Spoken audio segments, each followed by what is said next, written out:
Hello students, आज की class में हम लोग क्लास 12 के अक्टूबर माह के गणित के सारे क्वेश्चंस को देखने वाले हैं। चलिए सबसे पहले सेक्शन ए के ऑब्जेक्टिव क्वेश्चंस को देख लेते हैं। एक नंबर देखिए, integral of 3 cos 3x dx। अच्छा, ये 3 कांस्टेंट है, ऐसे ही रहेगा। और cos 3x के लिए आपको पता है इंटीग्रल निकालिएगा तो cos का क्या आ जाएगा, साइन आएगा, तो यहाँ पे हो जाएगा साइन 3x और 3x का 3 डिवाइड में आएगा और प्लस में कॉन्स्टेंट सी, यानी कि साइन 3x प्लस का सी हो जाएगा, यानी कि ऑप्शन नंबर बी हो जाएगा, है ना। क्वेश्चन नंबर देखते हैं 2, कॉट स्क्वायर एक्स का इंटीग्रेशन। तो आप इसे एक काम कर सकते हो, कॉट का तो फॉर्मूला है नहीं, आप एक काम कर सकते हैं, इसको कॉसेक स्क्वायर एक्स माइनस 1 लिख सकते हो। और कॉसेक स्क्वायर एक्स का माइनस का कॉट एक्स जानते हैं, और माइनस 1 है तो x आ जाएगा यहाँ पे, और प्लस का c। तो ऑप्शन नंबर यहाँ पे क्या हो जाएगा, सी नंबर दिख रहा है। क्वेश्चन नंबर 3 देखिए, 1/x³ का इंटीग्रल। तो एक काम करते हैं, इसे ऐसे नहीं सकते हैं, तो x का पावर -3 ऐसे कर सकते हैं ना जी। तो एक काम करिए आप यहाँ पर, ठीक है। अब हम लोग इसे क्या कर सकते हैं, पावर में एक जोड़ेंगे तो -2 और बाई में -2 और प्लस c, यानी आ जाएगा -1/2x² और प्लस का c। तो देखो तो ऑप्शन में यह है, बी नंबर दिख रहा है। इसका देखिए 4 नंबर का, आई काम कीजिए, यहाँ पर e⁻x है ना, ऐसे रहने दीजिए। सेक एक्स को अंदर मल्टीप्लाई कीजिए, सेक एक्स और प्लस में सेक एक्स इंटू में tan x। तो हम देख रहे हैं कि सेक एक्स का differentiation sec x plus sec x into tan x होता है। सेक एक्स इसका यह डिफरेंशिएशन है, तो इसका फॉर्मूला हम लोग जानते हैं, e⁻x सेक एक्स प्लस सी हो जाएगा। आपको पता है ना कि इंटीग्रल ऑफ e⁻x कोई फंक्शन और प्लस में फंक्शन का डेरिवेटिव हो, तो इसका प्रॉपर्टी मैंने बता दिया है, e⁻x fx प्लस सी हो जाता है। तो इसके अकॉर्डिंग ऑप्शन नंबर क्या, e⁻x सेक एक्स प्लस सी, यही ना हो जाएगा ये नंबर। नेक्स्ट क्वेश्चन देखिए 5 नंबर, यदि fx एक सम फलन है तो integral of -a to a fx किसके x के रेस्पेक्ट में क्या होगा। तो आपको पता है 2 इंटू में 0 to a लिमिट हो जाएगा और fx फंक्शन, यानी सी नंबर हो जाएगा, है ना जी। नेक्स्ट क्वेश्चन देखिए 6 नंबर, लिमिट दिया a to b x² का, तो x² का यहाँ पे इंटीग्रल x³ और बाई में 3, और लिमिट है आपका a to b, है ना। तो क्या आ जाएगा यहाँ से, तो आ जाएगा b³/3 माइनस का a³/3, यहाँ पे एलसीएम लीजिए 3, b³ माइनस का a³। आप कॉमन भी कर सकते थे 1/3, तो ऑप्शन के अकॉर्डिंग यही ना दिख रहा है, ये नंबर है ना। क्वेश्चन नंबर 7 देखिए, हमें इंटीग्रल निकालना है dx का, या कुछ नहीं तो 1 है ना जी। 1 का इंटीग्रल लिमिट 1 to 4 दिया, तो 1 का तो हो जाएगा x और लिमिट है 1 से 4, यानी आ जाएगा 4 - 1 3 आ जाएगा, ऑप्शन नंबर बी। इस e⁻x का लिमिट दिया -1 to 1, तो e⁻x का e⁻x ही होता है, और लिमिट है -1 से 1, यानी आ जाएगा e⁻1 और माइनस e⁻−1, तो यानी e हो जाएगा और -1/e, तो ऑप्शन नंबर ए हो जाएगा। क्वेश्चन नंबर 9 देखिए, इसका इंटीग्रल लिमिट दिया 1 से √3, तो ये आपका पता है tan इनवर्स x का होगा, और लिमिट दिया है यहाँ 1 से √3, तो आ जाएगा tan इनवर्स √3 और माइनस का tan इनवर्स 1। तो tan इनवर्स √3 का मतलब है π/3 और tan इनवर्स 1 का मतलब π/4। एलसीएम ले लेते हैं 12, आ जाएगा 4π और माइनस का 3π, घटेगा π/12 आ जाएगा, यानी ऑप्शन नंबर डी हो जाएगा। नेक्स्ट क्वेश्चन देखिए, अवकल समीकरण दिया है, इसकी कोटि पूछ रहा है। तो आप देखिए यहाँ पर ऑर्डर की बात करें तो ये थर्ड ऑर्डर डेरिवेटिव दिख रहा है ना जी, 3 है, कोटि है ना जी, और इसका घात इसका पावर देखा जाता है, कोटि का ही ऑर्डर का ही पावर जो होता है उसका घात है, तो कोटि 3 है ना जी, है कि नहीं, ऑर्डर इसका 3 है। अगला क्वेश्चन देखते हैं 11 नंबर, इस अवकल समीकरण का समाकलन गुणांक। तो देखिए आपको पता है कि अगर dy/dx प्लस का py इक्वल टू में q इस फॉर्म में हो, तो अवकल गुणांक यानी इंटीग्रल फैक्टर जो होता है e⁻इंटीग्रेशन ऑफ p dx हो जाता है, यानी कि e⁻इंटीग्रेशन p के जगह पे यहाँ पे क्या है 2 और tan x, 2 tan x है, 2 tan x dx, यानी क्या आ जाएगा, इसका इंटीग्रेशन करेंगे ऊपर तो आपको पता है 2 इंटीग्रेशन ऑफ tan x, यही हो जाएगा 2 e⁻2 integration of tan x का क्या जानते हैं, ये होता है आपका log sec x, log sec x। तो ये 2 ऊपर चला जाएगा, यानी बन जाएगा e⁻log sec² x, और log से एक्सपोनेंट इनवर्स होता है एक दूसरे का, तो ये घट जाएगा, यानी बच जाएगा आपका sec² x, सी नंबर ऑप्शन। ठीक है। क्वेश्चन नंबर 12, यहाँ 1/√x का है तो आपको पता है 2√x होगा इंटीग्रल, और लिमिट दिया है 1 से 9, यानी कि 9 आ जाएगा, 9 का रूट 3, तो यानी हो जाएगा आपका, आप ऐसे पहले लिख लो ना, 2√9 माइनस का 2√1, तो 9 का रूट 3, 3 दूना 6, और माइनस 1 का रूट 1, 2 एकम 2, तो घटेगा तो 4 ना आ जाएगा, ऑप्शन नंबर ए हो जाएगा। अच्छा यहाँ देखिए ये साइन का पावर 5 है, तो एक्चुअल में ये ऑड फंक्शन है, और लिमिट जब -a से a के फॉर्म में हो और ऑड फंक्शन हो तो उसका वैल्यू 0 आ जाता है, तो इसको ऑल निकालने की जरूरत है भी नहीं। यहाँ पर देखिए cos x दिया लिमिट -π/2 से प्लस का π/2 दिया हुआ है, तो cos का इंटीग्रेशन साइन, ऐसे ये भी देखो ना पावर 1 है तो ऑड है ना, देख लेते हैं इसे, -π/2 से π/2, साइन π/2 1, और minus of sine π/2, minus of sine π/2, तो माइनस ऑफ साइन π/2 माइनस का 1 होगा ना, तो 1 और प्लस का 1 यानी कि 2 आ जाएगा, यही ना आएगा जी, ठीक है, ऑप्शन नंबर डी। अगला क्वेश्चन 15 नंबर, अवकल समीकरण दिया हुआ है यहाँ पे, इसका समाकलन गुणांक, तो आपको पता है इंटीग्रल फैक्टर के लिए e⁻ integral of p dx, तो यहाँ p का वैल्यू ये है क्योंकि ये dx/dy के फॉर्म में है, तो 1/1 प्लस y² dy, तो क्या आ जाएगा यहाँ पे, ये tan इनवर्स y क्या होगा ना, e⁻tan इनवर्स y, ऑप्शन में देखिए तो ये है ना जी बी नंबर। चलिए अगला देखते हैं, कह रहा है यदि y बराबर में tan इनवर्स x, तो इसका द्वितीय कोटि का अवकलज, तो पहले तो dy/dx क्या होगा, तो 1/1 प्लस x², तो इसका फिर से अगेन जब डिफ्रेंसिएशन करेंगे तो द्वितीय कोटि का अवकलज निकल जाएगा ना। क्या होता है रूल, नीचे वाले का स्क्वायर कर देंगे, 1 का डिफ्रेंसिएशन 0, इंटू में नीचे वाला रहेगा यानी कि 1 प्लस x², और माइनस 1 को ऐसे ही, और इसका डिफ्रेंसिएशन भी का डिफ्रेंसिएशन, तो 2x आ जाएगा, यानी कि फाइनली ये तो 0 हो जाएगा, बच जाएगा -2x और बटा में 1 प्लस x² का होल स्क्वायर, तो ऑप्शन में देखिए तो यही ना आपको दिख रहा है, डी नंबर है ना जी। क्वेश्चन 17 देखिए, यदि f(x) = x का पावर 3/2, तो f'0 निकालना है, तो आप बताओ तो पहले f' क्या होगा, यानी कि डिफ्रेंसिएशन आ जाएगा 3/2, पावर नीचे तो जाएगा और पावर में से 1 घट जाएगा यानी 1/2 बच जाएगा। हमें निकाला f'0 यानी 3/2 इंटू में 0 का पावर 1/2, तो ये तो टोटल मिला के कुल मिला के क्या आ जाएगा, 0 ही ना आ जाएगा जी, यानी कि इनमें से कोई नहीं हो जाएगा, समझ ना, 0 का पावर 1/2 0, और 0 में जब 3/2 से मल्टीप्लाई होगा तो 0 ही आ जाएगा। चलिए अगला देखते हैं 18 नंबर, f(x) = x² - 2 दिया, तो इंटीग्रल निकालने के लिए कह रहा है। चलिए 18 नंबर यहाँ देख लेते हैं, इंटीग्रल ऑफ 0 to 1 क्या हो जाएगा, x² - 2, तो क्या होता है रूल, पावर में 1 जोड़ के और पावर को नीचे नोट कर दीजिए, यही ना करते हैं जी, -2x हो जाएगा 2 का 0 to 1, तो चलिए 1 रखेंगे तो आएगा 1/3 माइनस का 2, 1 रखने पे माइनस 0 रखने पे 0, यहाँ फिर यहाँ भी 0 ही आ जाएगा, तो ये तो 0 हो गया, इसी को खाली एलसीएम लेकर सॉल्व करिएगा, यानी कि माइनस का 5/3 आ जाएगा, तो ऑप्शन में देखिए -5/3 है। अगला integral of log x/x, log x/x का इंटीग्रल पूछ रहा है, तो एक काम करते हैं, हम लोग देख रहे हैं कि log x है, log x का डिफ्रेंसिएशन यहाँ पे है, तो इसमें पुट कर दो log x को t, तो जब इसे डिफ्रेंशिएट करोगे तो आ जाएगा 1/x इक्वल टू में dt और बाई में dx, यानी कि आ जाएगा 1/x dx जो होगा वह dt के इक्वल, यानी अब यहाँ रखोगे तो इंटीग्रल ऑफ log x को t रखना है और dx/x जो हो गया वो dt हो गया, तो x का इंटीग्रल जानते हैं ना, पावर में 1 जोड़ दो, t का इंटीग्रल और बाई में 2 है ना, पावर में 1 जोड़ दिए तो 2 हो गया, 2 नीचे भी हो गया, अब यहाँ पे t की जगह पे log x रख देंगे, यानी कि आंसर आ जाएगा 1/2 log x का स्क्वायर और प्लस c, यानी कि आपका बी नंबर हो जाएगा। अगला integral of 0 to π/4 the limit, tan theta into cot, तो tan इंटू कॉट तो 1 हो जाता है, अब 1 का इंटीग्रल आप जानते ही हैं, 1 का यहाँ पे थीटा के रेस्पेक्ट में हो रहा है ना, तो थीटा आ जाएगा, लिमिट आपके पास दिया है 0 से π/4, तो π/4 अब माइनस का 0, यानी π/4 ही आ जाएगा आंसर, बी नंबर। कह रहे निम्नलिखित में कौन सा माप सदिश है, तो सदिश जिसका परिमाण और दिशा दोनों होता है,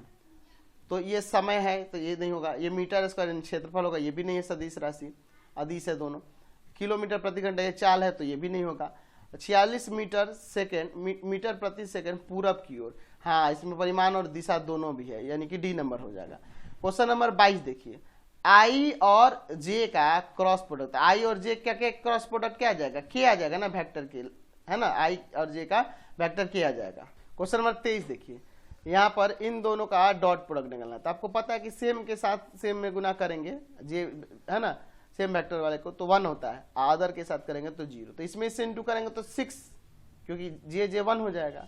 आ प्लस में इसमें से करेंगे तो 0, है ना, क्योंकि जे के 0 हो जाएगा।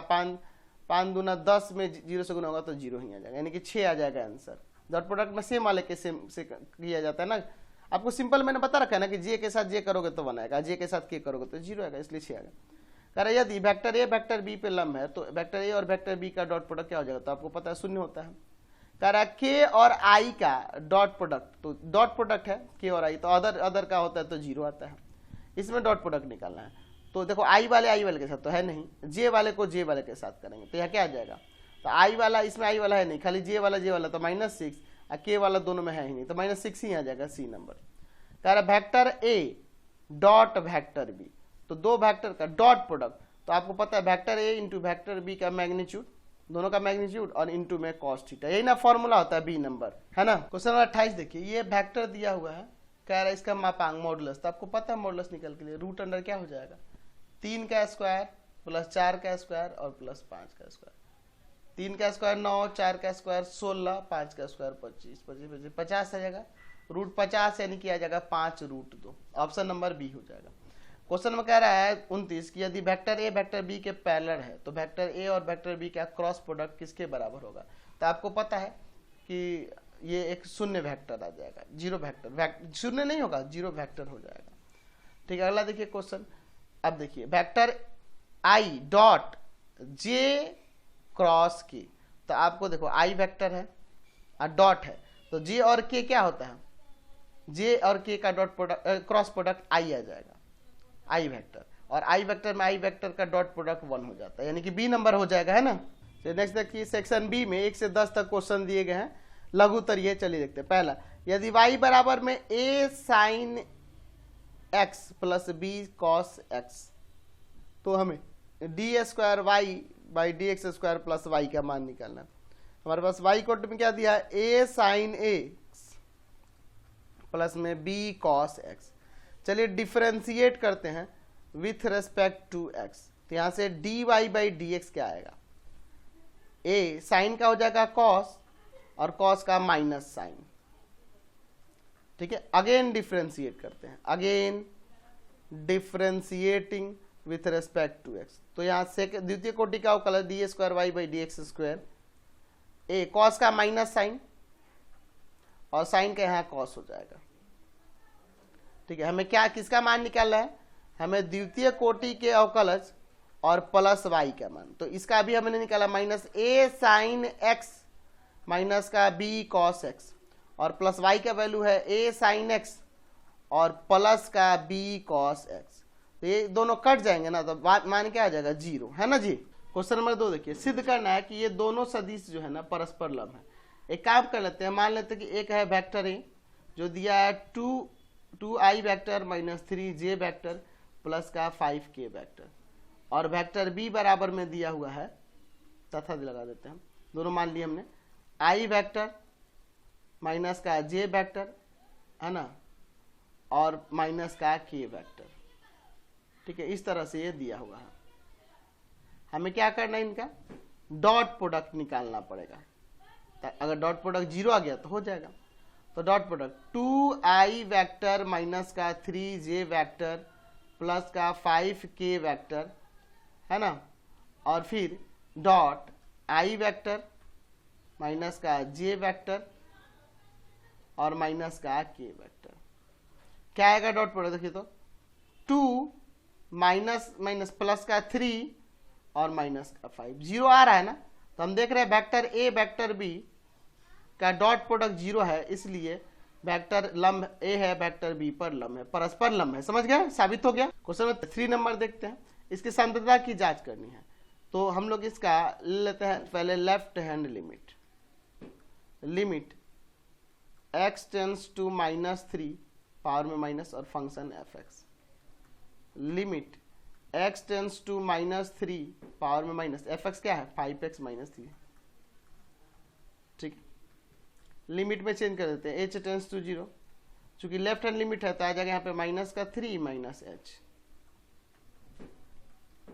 लिमिट h टेंस टू 0 आ जाएगा माइनस का 15 माइनस का 5h और माइनस का 3, limit h tends to 0 minus का 18 माइनस का 5h, तो आ जाएगा माइनस का 18 माइनस 5 इंटू में 0, तो माइनस 18 आ गया। अब इसका राइट हैंड लिमिट लेते हैं, limit h tends to -3 power में प्लस देते हैं, फंक्शन है fx, limit x tends to minus का 3 पावर में प्लस fx का वैल्यू है 5x -3, limit h tends to 0 limit में चेंज कर देते हैं, क्या जाएगा 5 -3 प्लस h हो जाएगा और -3, limit h tends to 0 minus का 15 प्लस का 5h और माइनस का 3, क्या आ जाएगा आगे, limit h tends to 0 minus का 18 प्लस का 5h,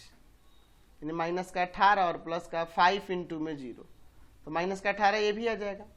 और फंक्शन में अगर -3 रखें तो 5 इंटू -3 और -3, तो -15 -3 माइनस का 18,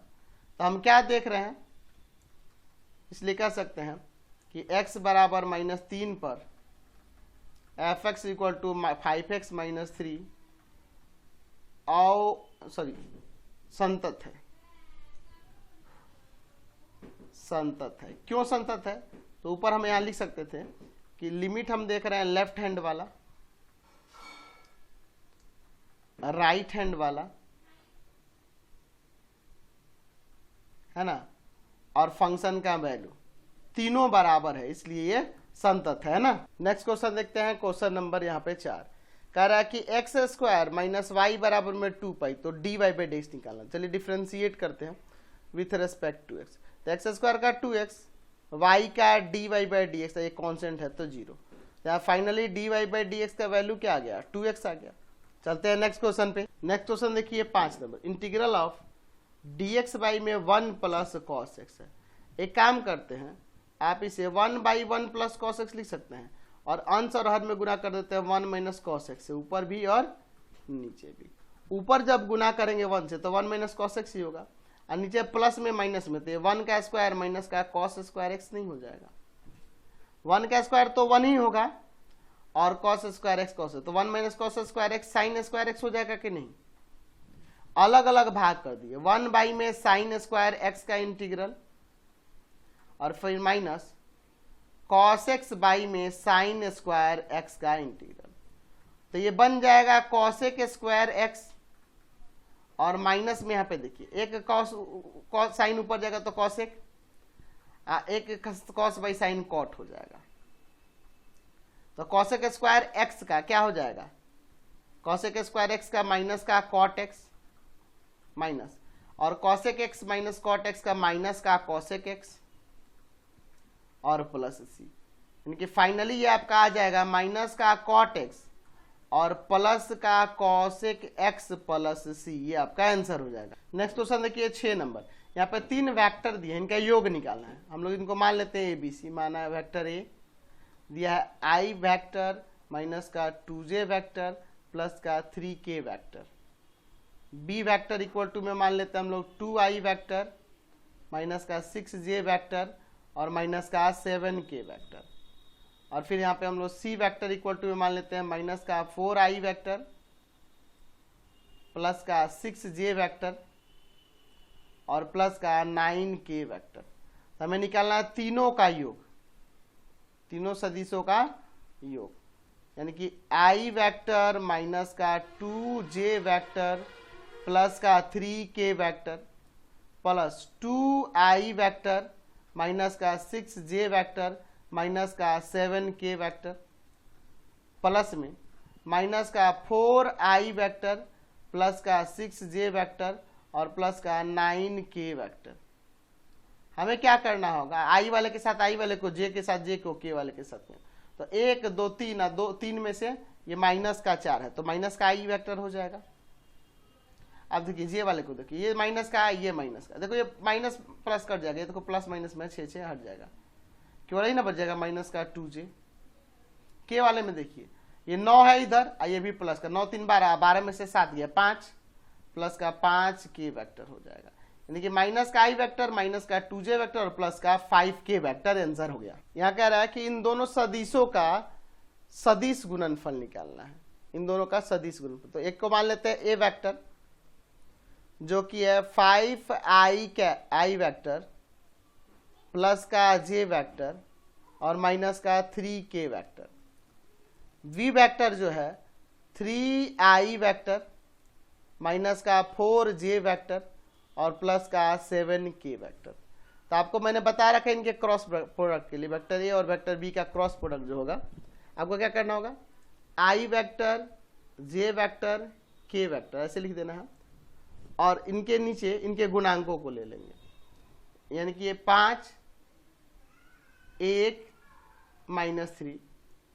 3 -4 और 7। अब इसी का डिटर्मिनेंट वैल्यू जो आएगा, आई वेक्टर लेते हैं, ये रो ये कॉलम हटाएंगे, 1 -3 माइनस का 4 7 माइनस जे,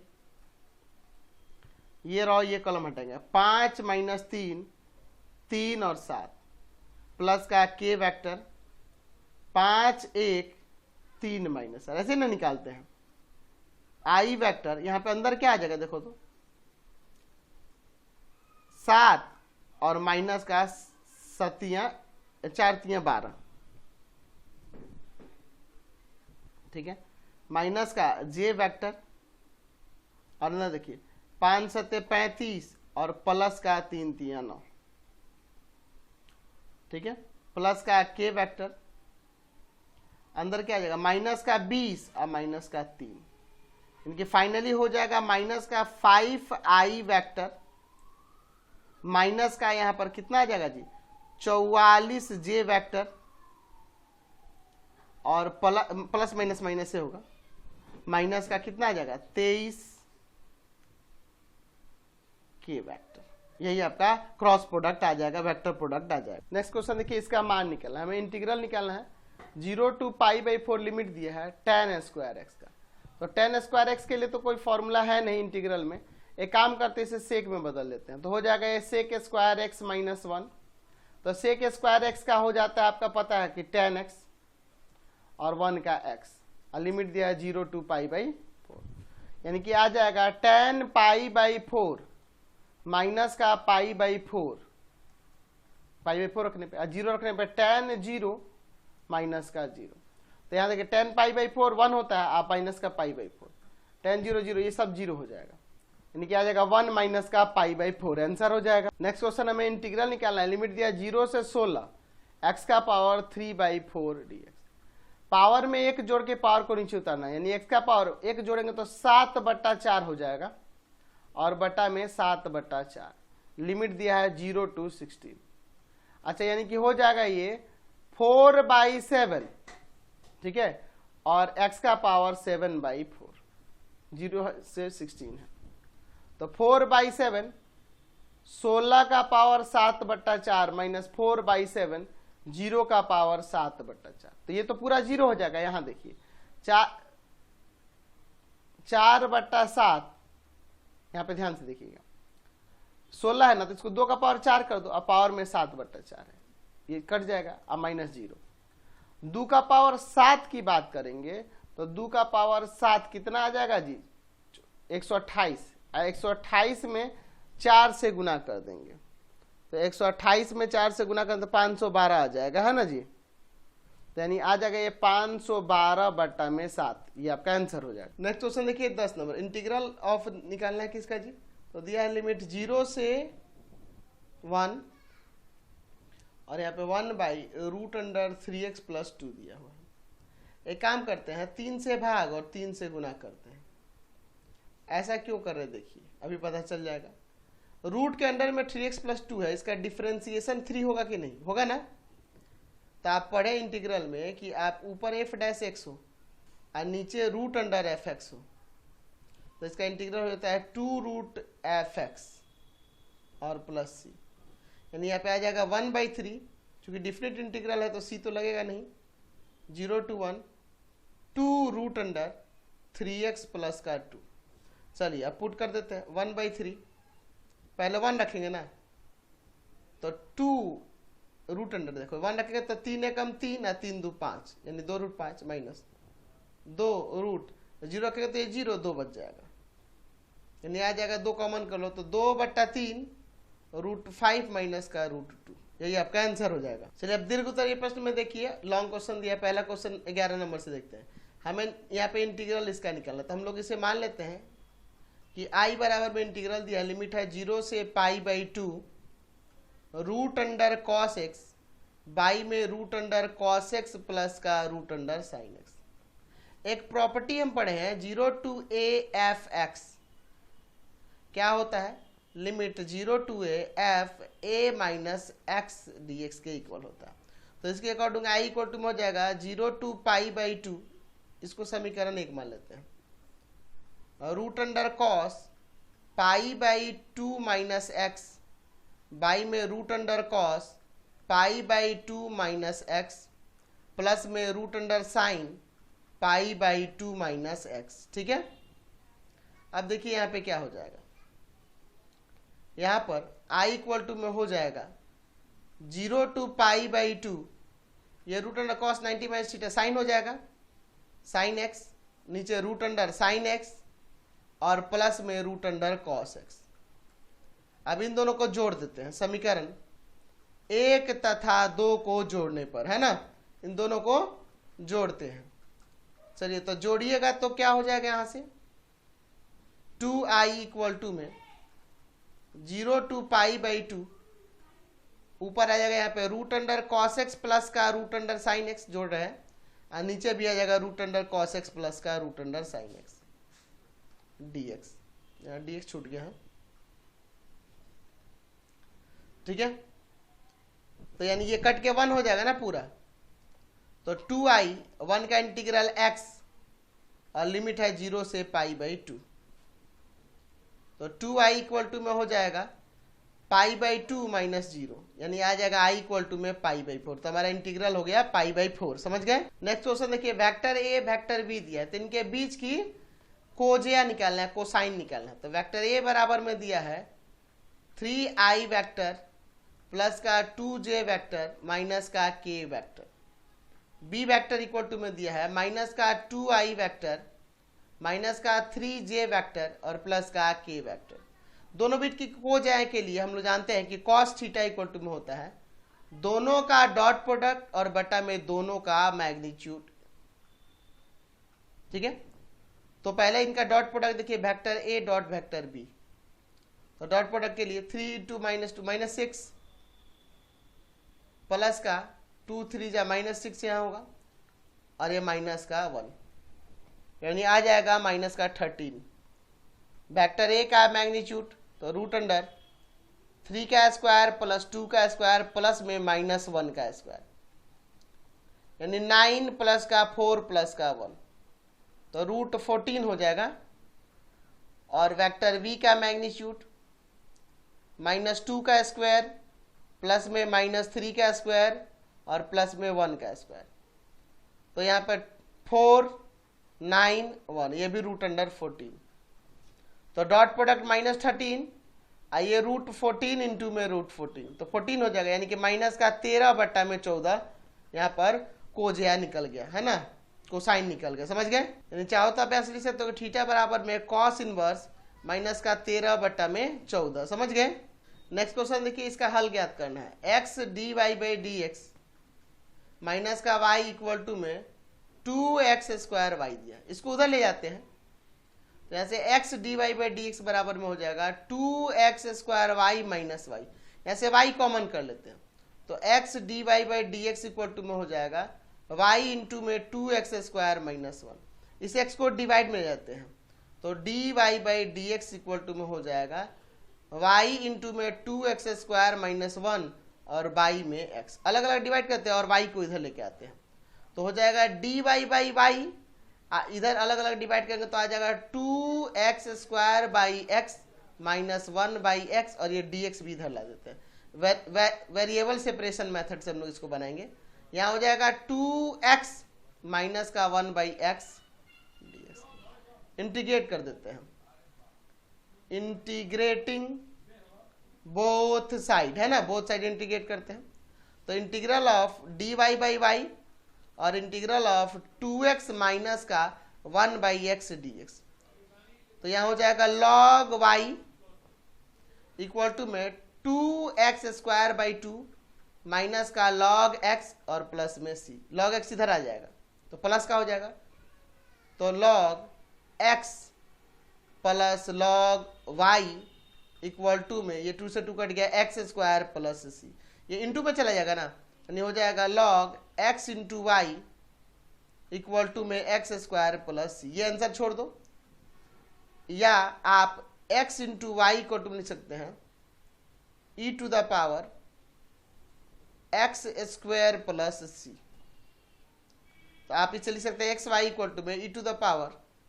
x² प्लस में e to the power c। Power नीचे उतर जाएगा इसका, या यहाँ छोड़ दो इतना ही, सॉरी इतना पावर नहीं उतरेगा, इसे रह जाएगा x y equal to e to the power x²। अब प्लस में यहाँ कांस्टेंट k, जहाँ k बराबर में है e to the power c। इतना भी छोड़ दो या ये भी लिख सकते हैं, ठीक है। नेक्स्ट देखिए 14 नंबर, इंटीग्रल निकालना है। इसका हमें लिमिट दिया, यहाँ 0 होगा, 0 टू पाई बाई 2, और यहाँ दिया हुआ लिमिट 0 से pi by 2 dx by 1 plus का साइन x। एक काम करते हैं, 0 से पाई बाई 2 लिमिट ऐसे रहने देते हैं, 1 बाई 1 प्लस का साइन x लिख सकते हैं इसको, है ना, ऐसे तो लिख सकते हैं। एक काम करते हैं, 1 माइनस साइन x अंश में और 1 माइनस साइन x हर में गुना करते हैं। ऊपर 1 में गुना करेंगे वही हो जाएगा 1 माइनस का साइन x, और नीचे देखिए एक बार प्लस माइनस में है तो a² माइनस का b² लग जाएगा। अच्छा, तो नीचे देखिए आप 1 का स्क्वायर 1 और माइनस साइन स्क्वायर एक्स, तो कॉस स्क्वायर एक्स हो जाएगा ना। ये अलग अलग डिवाइड करते हैं, लिमिट यहाँ लगा दीजिए 0 से पाई बाई 2, 0 से पाई बाई 2, यहाँ भी 0 से पाई बाई 2, 1 बाई में कॉस स्क्वायर एक्स है ना, और माइनस का साइन एक्स बाई में कॉस स्क्वायर एक्स। कोई दिक्कत नहीं है, अलग अलग डिवाइड होगा तो देखिए क्या हो जाएगा। एक बन जाएगा सेक स्क्वायर एक्स, ये सेक स्क्वायर एक्स हो जाएगा, और यह हो जाएगा, देखो एक कॉस ऊपर जाएगा तो सेक और साइन बाई कॉस tan। अब इंटीग्रल खो जाएगा यहां से आसानी से, सेक स्क्वायर एक्स का tan x और सेक एक्स tan x का सेक x, और लिमिट दिया है आपके पास 0 से पाई बाई 2। तो चलिए पहले पाई बाई 2 रखेंगे, tan पाई बाई 2 माइनस का सेक पाई बाई 2, ठीक है, और माइनस का tan 0 माइनस का सेक 0। tan pi by 2 non define होता है ना जी, माइनस सेक पाई बाई 2 की बात करेंगे तो सेक पाई बाई 2 भी, ये भी नॉन डिफाइन होगा। इतना ही छोड़ देना, ठीक है ना जी, ये जानबूझ के ऐसा दे दिया है ना, इसका 1 माइनस 1 तो नॉन डिफाइन आएगा इसका, ठीक है ना जी। नेक्स्ट सोचते हैं कि इसका मान निकालना है। हम लोग इसमें क्या करते हैं, पहले इसको ना पार्शियल फ्रैक्शन से बनाते हैं। x माइनस 1 बाई में x plus 1 into x minus 2 equal to ले लेते हैं a बाई में x प्लस 1 और प्लस में b बाई में x माइनस 2। उधर एलसीएम लेते हैं, इधर जो है वो लिख देते हैं x माइनस 1 बटा में x प्लस 1 इंटू में x माइनस का 2। इधर एलसीएम हो जाएगा x प्लस 1 इंटू में x माइनस 2, यहाँ जाएगा a इंटू एक्स माइनस 1 हो जाएगा x माइनस 2, इसमें से डिवाइड करके कट जाएगा, x प्लस 1 जाके मल्टीप्लाई करेगा, यानी b इंटू में x प्लस 1, यही ना होगा, ये काट दीजिए। अच्छा x यहाँ पर अगर x बराबर माइनस 1 ले तो माइनस 1 लेने से यहाँ ये 0 हो जाएगा। देखो माइनस 1 यहाँ लेंगे तो माइनस 3a है ना, अब माइनस 1 यहाँ लेंगे तो माइनस का 2, यानी a बराबर में आ जाएगा 2/3। अगर x बराबर 2 ले लें तो 2 पे ये 0 हो जाएगा और 2 पे 2 1 3 हो जाएगा, तो 3b दो रखेंगे तो दो में से एक गया एक, यानी कि b बराबर में 1/3। तो अब इसका मतलब इसी को इंटीग्रेट कर देंगे, इंटीग्रल ऑफ x माइनस का 1 बटा में x प्लस 1 इंटू में x माइनस का 2 dx, integral of a by में x प्लस का 1 dx plus integral of b by में x माइनस का 2 dx। a और b कांस्टेंट है, बाहर निकल जाएंगे और उनके वैल्यू भी मैं रख देता हूँ, 2/3 हो जाएगा और यहाँ बन जाएगा 1/x plus 1 dx plus b का value 1/3 integral of 1/x minus का 2 dx। चलिए अब इंटीग्रेट कर दीजिए तो आ जाएगा 2/3 log ऑफ x प्लस 1 और प्लस में 1/3 log ऑफ x माइनस 2 और प्लस c। एक काम इसमें कर सकते हैं, ये पावर, ये 2 है ना, इसको पावर में भेज दीजिए तो 1/3 log ऑफ यहाँ x प्लस 1 का स्क्वायर हो जाएगा और plus 1/3 log of x minus 2। चाहो तो 1/3 कॉमन कर लोगे तो बच जाएगा log ऑफ x प्लस 1 का square plus log of x minus 2, ठीक है, और प्लस में c। तो देखिए प्लस में तो इंटू में चला जाएगा ना जी, तो 1/3 log ऑफ x प्लस 1 का स्क्वायर और इंटू में x माइनस 2 और प्लस में c, ये आपका आंसर हो सकता है फाइनल। समझ गए?